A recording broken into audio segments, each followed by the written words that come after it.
Hello everyone. आज हम जानेंगे सोवरेनिटी के बारे में। तो ये इंडियन पॉलिटी के कोर्स में हम आगे बढ़ रहे हैं और पिछले टॉपिक में हमने पढ़ा था कि स्टेट क्या होता है और उसमें हमने हल्की सी झलक पाई थी कि सोवरेनिटी क्या होती है। सोवरेनिटी जो कॉन्सेप्ट है वो स्टेट के ही कॉन्सेप्ट से जुड़ा हुआ है। इस वजह से हमने पहले स्टेट को समझा था और स्टेट को समझने के बाद अब सोवरेनिटी को और अच्छे से समझते हैं। Sovereignty, the term has been derived from the Latin word sovereignus, which means supreme और paramount। तो sovereignty जो है वो टर्म डिराइव हुआ है लैटिन वर्ड सुपरानस से, जिसका मतलब होता है सुप्रीम या पैरामाउंट। तो इस लैटिन वर्ड से ही हम समझ रहे हैं कि सोवरेंटी जो है रिलेटेड है कि सुप्रीम चीज़ से, something which is very great, जो कि सुप्रीम है, सबसे ऊपर है। पैरामाउंट, पैरामाउंट है मतलब इससे ऊपर कोई चीज़ नहीं है। So, sovereignty as a concept represents the legal supremacy of the state। तो स्टेट के साथ हमने जाना था कि स्टेट का एक एसेंशियल फीचर होता है, एक एसेंशियल एलिमेंट होता है सोवरेनिटी। तो क्यों एसेंशियल एलिमेंट होता है सोवरेनिटी? इस वजह से होता है क्योंकि state represents the highest legal power available in A territory. तो स्टेट के पास सबसे ज़्यादा अथॉरिटी होती है किसी भी टेरिटरी के अंदर, to make laws, to enforce command. तो सोवरेंटी इस वजह से स्टेट की का एक एसेंशियल फीचर है, क्योंकि स्टेट सुप्रीम है, स्टेट के पास हाईएस्ट लीगल अथॉरिटी है, स्टेट के पास लॉ बनाने की, लॉ को इन्फोर्स करने की अथॉरिटी है और लोगों को उसे फॉलो करना पड़ता है। तो state is the most powerful body available, institute available inside territory. That's why sovereignty जो है स्टेट का एक एसेंशियल फीचर है और वो उसकी लीगल सुप्रीमेसी को रिप्रेजेंट करता है। The stability of a nation depends on the supremacy of the sovereignty the nation enjoys. तो किसी भी नेशन की स्टेबिलिटी इस बात पर डिपेंड करती है कि उस नेशन के पास सोवरेंटी कैसे। अगर आप देखेंगे तो सोवरेंटी आगे देखेंगे तो दो प्रकार की होती है कि इंटरनल सोवरेंटी और एक्सटर्नल सोवरेंटी। अगर स्टेट जो है सोवरेन नहीं है तो स्टेट कमांड नहीं कर पाएगा, स्टेट के अंदर ही इंटरनल रिबेलियन हो जाएगा स्टेट के खिलाफ और स्टेट वहाँ पर कोलैप्स कर जाएगा। तो स्टेट के लिए सोवरेंटी होना बहुत ज़रूरी है, क्योंकि तभी वो लोगों के ऊपर कंट्रोल कर सकेगा, लोगों को लॉ फॉलो करने के लिए मजबूर कर सकेगा। और स्टेबिलिटी के लिए इस वजह से भी ज़रूरी है क्योंकि अगर स्टेट सोवरेन नहीं है तो कोई भी एक्सटर्नल अथॉरिटी भी उसको कंट्रोल कर सकता है और उस बेसिस पर भी स्टेट कोलैप्स कर जाएगा। फॉर एग्जांपल कोई बहुत सारे नेशंस ऐसे हैं जो बने पहले के ज़माने में भी, एंशियंट टाइम से भी, और एक्सटर्नल अटैक्स हो जाते थे, उसके बाद वहाँ पर स्टेट कोलैप्स हो जाता था और मतलब वहाँ की गवर्नमेंट कोलैप्स हो जाती थी और दूसरा वहाँ पर किंग आ जाता था जिसने भी वो जंग जीती हो। तो इंटरनल और एक्सटर्नल सोवरेंटी दोनों होना ज़रूरी है। The word sovereign in the preamble of constitution of India means that the state has the power to legislate on any subject in conformity with constitutional limitations। जब हम प्रियम्बल देखेंगे तो हम जानेंगे कि प्रियम्बल में सोवरेन शब्द ये वहाँ पर मेंशन है। तो इसका मतलब क्या है? It means that the state has the power to legislate on any subject in conformity with constitutional limitations. वो यही दर्शाता है कि जो स्टेट होगा इंडिया में उसके पास ये पावर्स होंगी कि वो कॉन्स्टिट्यूशनल लिमिटेशंस के अंदर रहते हुए किसी भी सब्जेक्ट पर लॉ बना सकता है और लोगों को उन्हें फॉलो करना होगा। अब इसके बारे में जानते हैं what is sovereignty, proper definition. तो जीन बॉर्डन इन्होंने सोवरेंटी की डेफिनेशन बताई है। Sovereignty is the absolute and perpetual power of the state that is the greatest power to command. तो ये शब्द बहुत ज़्यादा इंपॉर्टेंट है, the greatest power to command. तो सॉवरेंटी जो है absolute and perpetual power of the state, absolute power होता है और perpetual power of the state होता है, जिसका मतलब क्या होता है? Greatest power to command obedience from the people, to command the enforcement of laws. ये सारी चीज़ें कमांड कर सकता है, state has the highest authority, और यही चीज़ सॉवरेंटी का मतलब है। कैरेक्टरिस्टिक्स क्या होती हैं सोवरेनिटी की, ये जानते हैं। Permanence, permanence means the chief characteristic of sovereignty is permanence.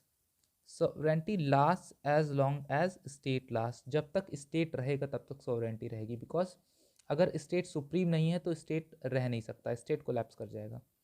तो स्टेट का सुप्रीम होना ज़रूरी है और स्टेट का सुप्रीम होने के लिए सोवरेनिटी ज़रूरी है। तो स्टेट की परमानेंस के साथ ही सोवरेनिटी की भी परमानेंस होती है। The death of king, change of governments through elections, overthrow of government does not affect sovereignty, क्योंकि स्टेट परमानेंट रहता है, गवर्नमेंट चेंज हो सकती हैं।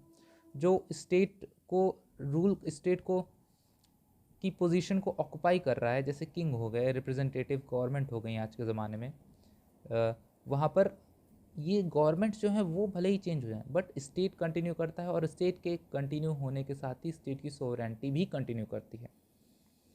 Exclusiveness, exclusiveness denote that the supreme power lies in only one unity, that is state. Exclusiveness ये denote करता है कि जो सुप्रीम पावर है सिर्फ और सिर्फ स्टेट के पास होगी। ऐसा नहीं होगा कोई दो एंटिटीज़ हैं, दो इंस्टीट्यूट्स हैं जिनके पास सुप्रीम पावर है, क्योंकि अगर ऐसा होगा तो वो आपस में ही तो पहली बात वो सुप्रीम नहीं हो पाएगा, क्योंकि उनके पीछे ही एक कॉम्पिटिशन रहेगा और उस बेसिस पे और कन्फ्यूज़न क्रिएट होगी, क्योंकि पहली एंटिटी कोई और लॉ बनाएगी, दूसरी एंटिटी कोई और लॉ बनाएगी, उनके बीच में ही एक कॉन्फ्लिक्ट हो जाएगी।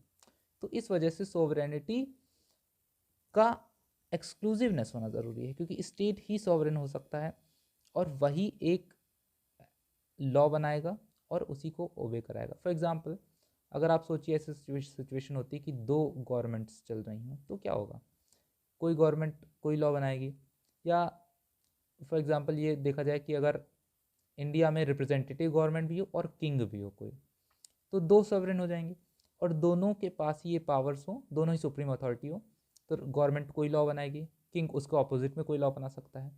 तो उस बेसिस पे सॉवरेनिटी एक्सक्लूसिव नहीं रह जाएगी, उस बेसिस में स्टेट का जो कॉन्सेप्ट है उसमें आपस में ही एक जंग छिड़ जाएगी और एक ऐसा कन्फ्यूज़न क्रिएट होगा जहाँ पर ना सोसाइटी की स्टेबिलिटी, ना नेशन की स्टेबिलिटी और ना ही स्टेट की स्टेबिलिटी रह पाएगी।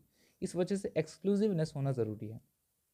There can not be two sovereign in one independent state, ये बहुत ज़रूरी है। किसी भी इंडिपेंडेंट स्टेट में दो सॉवरेन नहीं हो सकते हैं, क्योंकि वो एक बहुत ही ज़्यादा कॉन्फ्लिक्ट की सिचुएशन क्रिएट हो जाएगी। And if it exist the unity of state will be destroyed.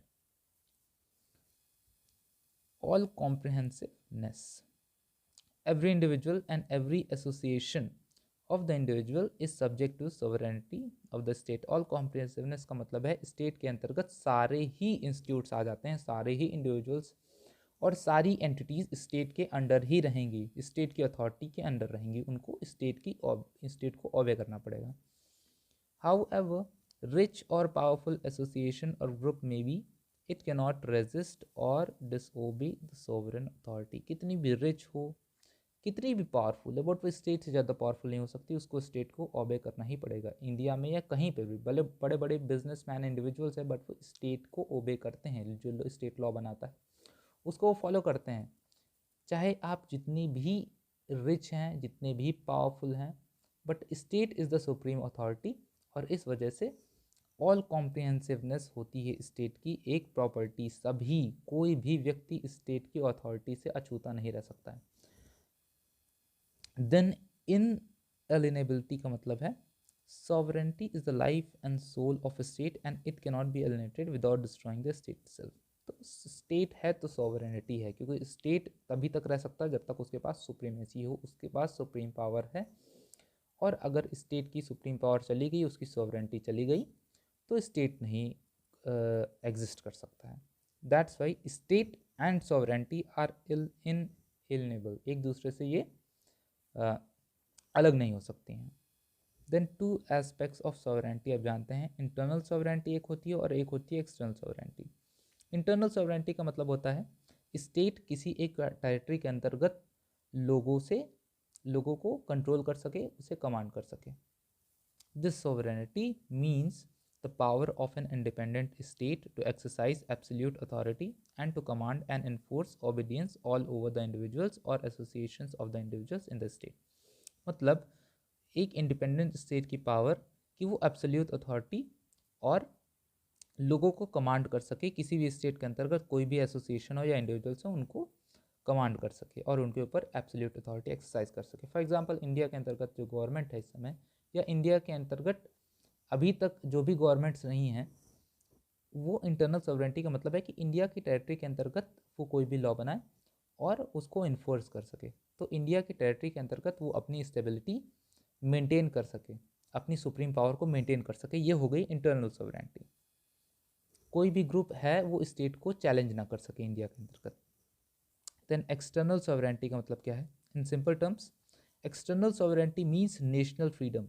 National freedom, for example जब इंडिया ब्रिटिश कंट्रोल के अंतर्गत था तो नेशनल फ्रीडम की डिमांड हो रही थी, क्योंकि इंडिया चाहता था कि जो स्टेट हो वो ब्रिटिश जो किंग है उसके द्वारा कंट्रोल ना रहे, इंडिया के अंतर्गत जो स्टेट रहे बनाई जाए वो खुद सॉवरेन रहे और वो किसी बाहरी अथॉरिटी की बातों को ना माने, उसके कमांड को ना माने और खुद इंडिपेंडेंटली स्टेट को रन कर सके, नेशन को रन कर सके। ये होता है external sovereignty. Every state enjoys absolute liberty to determine its foreign policy and join any power bloc it likes. तो कोई भी स्टेट उसके पास ये एब्सोल्यूट लिबर्टी होती है कि वो अपनी फॉरेन पॉलिसी को डिटरमाइन करे और पावर ब्लॉक, कोई भी पावर ब्लॉक हो उसको जो पसंद है उसको लाइक करे या उसको ज्वाइन करे, या ये भी चॉइस होनी चाहिए कि उसे ज्वाइन ना करें। कुल मिला के कोई भी नेशन है उसके अंतर्गत जो गवर्नमेंट है, जो स्टेट है, वो अपनी फॉरेन पॉलिसी कैसे किसी भी दूसरे नेशन के साथ इंटरेक्ट करना है, अपने डिसीजंस वो इंडिपेंडेंट ले सके। फॉर एग्जांपल कोल्ड वॉर के समय वर्ल्ड दो ब्लॉक्स में डिवाइड हो गया था, एक था यूएसए के साथ और एक था सोवियत यूनियन उस समय उसके साथ। तो इंडिया ने उस समय अपनी एक्सटर्नल सोवरेनिटी को मेंटेन करते हुए अपना एक इंडिपेंडेंट डिसीजन लिया कि हम किसी भी ग्रुप के साथ या किसी भी ब्लॉक के साथ नहीं जाएंगे और हम एक नॉन अलाइंड रहेंगे, और उसी के साथ नॉन अलाइंड मूवमेंट भी स्टार्ट हुआ। तो ये इंडिया की उस समय एक्सटर्नल सोवरेनिटी को दर्शाता है कि उसने अपना डिसीजन किसी भी पावर ब्लॉक के इन्फ्लुएंस में या उसकी अथॉरिटी के अंतर्गत नहीं लिया और खुद अपने डिसीजन खुद ही लिए। So external sovereignty implies that every state is independent of other states. तो ये डिनोट करता है कि हर स्टेट जो है वो बाकी स्टेट से इंडिपेंडेंट है। तो ये सोवरेनिटी का कॉन्सेप्ट हमने पढ़ा।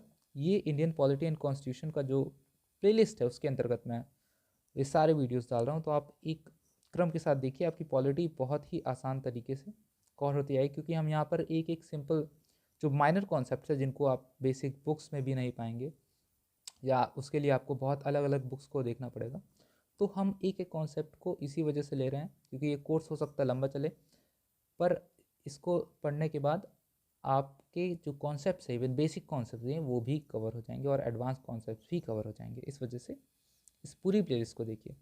For PDF notes of the video you have to visit.